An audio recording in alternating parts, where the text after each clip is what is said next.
Hey guys, it's Tomatoda, and today I'm going to be making some Kenny and Cartman clay canes so that I can turn them into BFF charms. Instead of Stan and Kyle, I chose to do Kenny and Cartman because I find their dynamic to be a lot more entertaining because they're more like degenerates, you know? So yeah, anyways, let's start.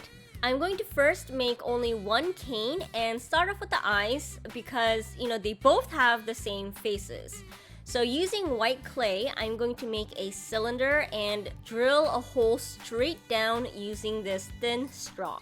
Then I'm going to cut an opening on the side so that I can insert a black clay rod for the pupils. Next, I'm going to reduce it so that I can cut it in half and end up with two similar eyes. And then with one of the eyes, I'm going to add a thin sheet of black clay. And finally, with both eyes, I'm going to wrap it around with thick strips of clay that's in their skin tone. My main focus here is to fill up the cleavages in between the eyes. So I'm going to cut it into a more square-ish shape so it fills in nicely. After everything is filled in, I'm going to fill in some more and make it into a circle shape because circles are what I am best at reducing. And yes, I will have to reduce this again until it's twice the length, just like the eyes, and cut that in half. Here, I feel like the black strip in between the eyes were a little bit too large, but it's too late now. I have Kenny's face and Cartman's face. Starting with Kenny's cane, because he's easier, I'm gonna cut his face into a vagina shape. I'm sure there's a better description for this, but my degenerate brain is screaming vagina. And I know that's probably what Kenny would like to call it. Afterwards, I'm going to surround it with brown clay and then cut the whole shape into a squarish circle. Not gonna lie, I struggled a little bit, so this was kind of time consuming. Then I'm going to surround the sides and the bottom portion with a thick strip of orange clay and cut the whole thing into a more oval shape. I'm going to add a very thin sheet of black clay all around the whole thing. For the last layer, I'm going to wrap the whole thing with a thick orange sheet, several thick orange sheets, and then cut that into the appropriate circle. One thing about clay canes that I say is always check if the backside is even as well. Now for the very last detail, I'm going to cut out a triangle here so that I can layer some thin sheets of black and then insert the triangle back into it so that it'll create the little strings from his hoodie. And now the cane is done, but I am not going to reduce it yet. I'm going to set that aside and start the Cartman cane. Taking the other half of the face cane, I'm going to use a thin sheet of black clay to create the mouth at the bottom. And I was slightly worried that the mouth was too low, but according to my measurements, it is right. Even though it looked kind of wrong, I just had to trust the process.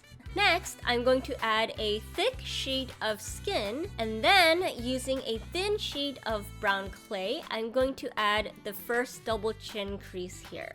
I'm going to add another layer of skin, but I kind of ran out, so I actually ended up cutting off from the top of his head since that won't be needed. And finally add the very last chin crease using black clay, and this one is going to be a lot longer than the previous ones. Over that, I'm going to add my very last layer of skin color clay.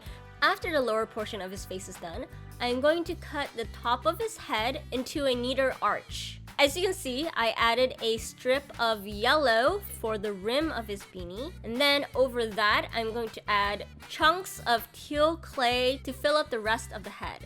Now I'm cutting everything into a circular shape like I did with the Kenny cane, and I'm going to take a straw and randomly cut the top of his beanie and fill it in with some more yellow clay. It's like half of a flower shape.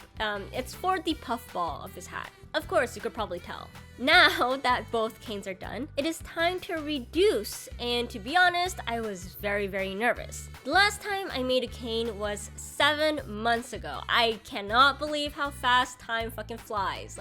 It's a little bit sad, but it was 7 months ago, and I was definitely feeling the rustiness in my nerves. And then I kinda low-key freaked out because while I was reducing the Cartman cane, the turquoise color was a lot softer than the face, so it was reducing at like a much more alarming speed. I tried my best to like shove it in. Here I am done reducing, and you can see from the yellow how the cane like twists and turns during the reducing process. Now I'm going to add one little extra detail on the Cartman cane. I'm gonna add some thin strings of yellow clay to give his puffball more dimension. And finally, slice, slice, slice. Although the canes didn't turn out terribly bad, they were a bit shaky in my opinion. It wasn't as clean as I had hoped, but I was actually still satisfied with the outcome because it looks like Kenny and Cartman. One thing though was that I was trying to make Cartman's head a little bit larger than Kenny, but it ended up being a lot larger than Kenny. Make up your own story behind what happened. Moving on. After baking them and cleaning them, I did realize that the beads had a lot of cracks due to the air that was trapped in between all the multiple layers. So I decided to dome them with some UV resin to at least help hide the shallower cracks. The deeper or bigger ones are like still there, but they do look a lot more shrunken. And when that was done, I drilled a hole into it so that I can make these into BFF charms. I bought these heart magnets on Aliexpress, and I think it adds a nice touch. Even though I was kind of rusty, it felt really good to like make canes again. Hopefully I can make more soon. And that's it. Thank you guys for watching. I'll see you guys next time. Bye bye!